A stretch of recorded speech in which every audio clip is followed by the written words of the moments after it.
Hey guys, my name is Matsumiao, and welcome to your episode of Sunday Mailbox. This is a video series where you, the viewer, can submit your gaming-related questions, and then I will give my humble opinion on them. To get the formalities out of the way real quick, if you would like to submit your own question that could be featured in an upcoming episode, you can do so by leaving a comment down below, or by sending me a Facebook or Twitter message. The first question for the day is, do you think that Valkyrie will be useless after the new camera is added into Siege?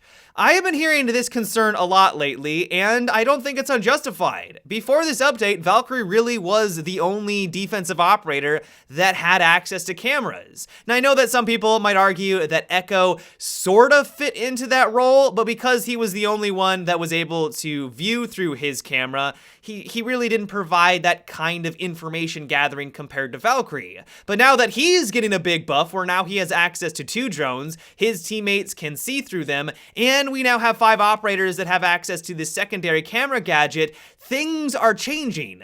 But I don't necessarily think that's a bad thing.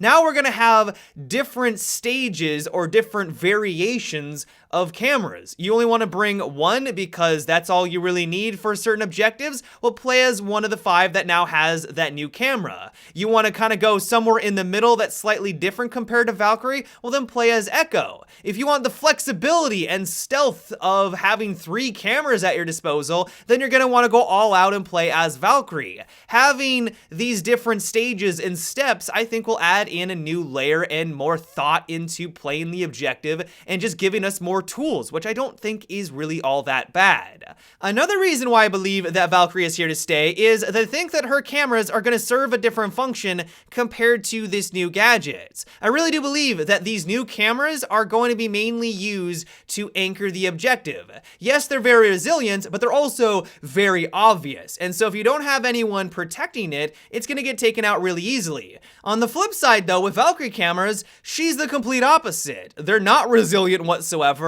but they are very stealthy, and she can place them anywhere she wants. And so I really do believe that she's still gonna have that role where she throws these outside to figure out where the enemy is pushing from, put them in the rooms around the objective to kind of gather information, but not necessarily directly on the objective like this camera. I really do think that this new one is going to be mainly to assist anchors, and once again, I don't think that's a bad thing. The final reason why I'm not too worried about this is that there's only a few select operators that even have access to this new camera. One concern that people have brought up is that there's no reason to play as Valkyrie anymore because you can literally have now more cameras on defense if you play as these 5 operators. 5 is greater than 3.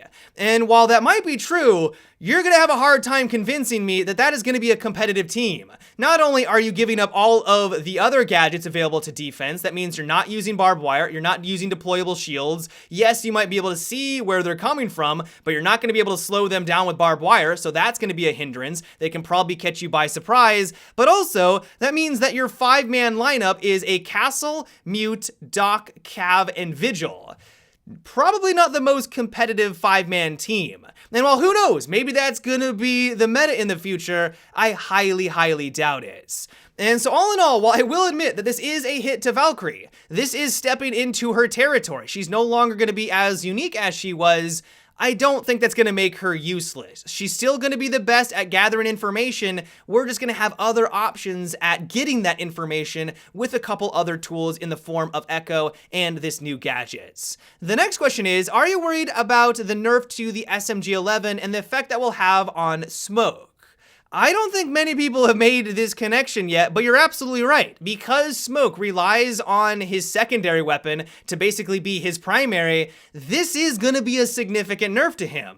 If you're not aware of what he's referring to, right now on the technical test servers, Ubisoft is currently trying out the new recoil patterns. Well, the SMG-11, this basically includes all of the secondary weapons that have a high rate of fire. All of them now have a lot more recoil, and it is not insubstantial. This is a lot more kick. And while I understand where Ubisoft is coming from on this one, because from a design and a balance perspective, you usually don't want to have your secondary weapons to be on par with your primary. That's the reason why they're secondaries. The problem is, though, is that right now, Smoke for the longest time has relied on his secondary weapon to be competitive. Everyone uses the SMG-11 as a primary. Like, that's just basically what the game has become, at least with regard to Smoke. And so by nerfing nerfing it substantially, yes, that makes sense for all of the other operators that may not use it as a primary, but it is a swift kick to the knee for Smoke. The question I feel like we should all be asking, is this a good direction for Siege? I know Smoke mains out there will be like, no, absolutely not. This is going to destroy his kit, and I can't see where you're coming from.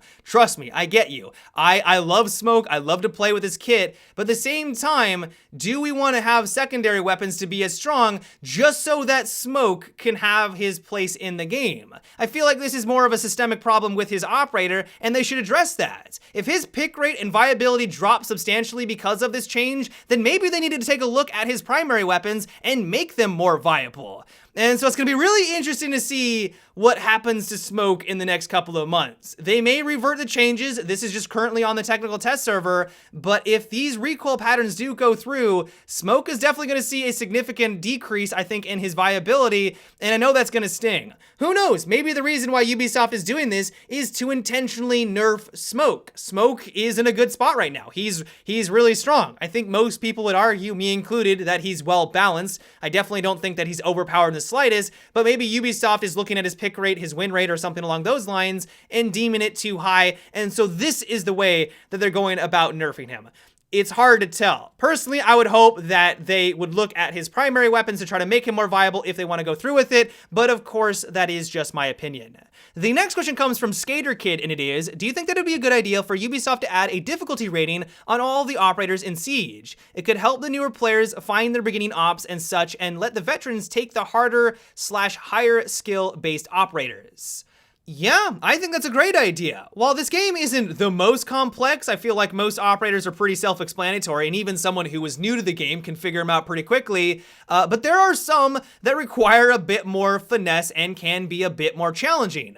If you were playing as Echo, if there was a clear symbol or like a 3-star rating, kind of like they do in Overwatch, that says, hey, yeah, the reason why you're having a difficult time with him is because he is one of the harder operators to use. On the other side, though, you could have your quote-unquote easy ops like Rook and Sledge. The other reason why I really like this idea is that it would hopefully get newer players hooked and involved in Siege. I'm new, I don't want to be making any mistakes, I don't want to be playing anyone that's complex. Here is this really easy rating system to let me know who are the easy ones, intermediate, and then the more challenging. That would be fantastic. This game is really intimidating for newer players. Like, let's be completely honest. There is a lot to learn when you first get involved, and to have a system like this might ease them in a bit to get them involved, and of course, having new people is something that not only us as gamers should want. Growing Siege is always something good for the longevity of the game, but also that's something that hopefully Ubisoft would want as well. And so all in all, I really like this idea, and I can't think of many negatives for why they couldn't add this into Siege. Maybe this would increase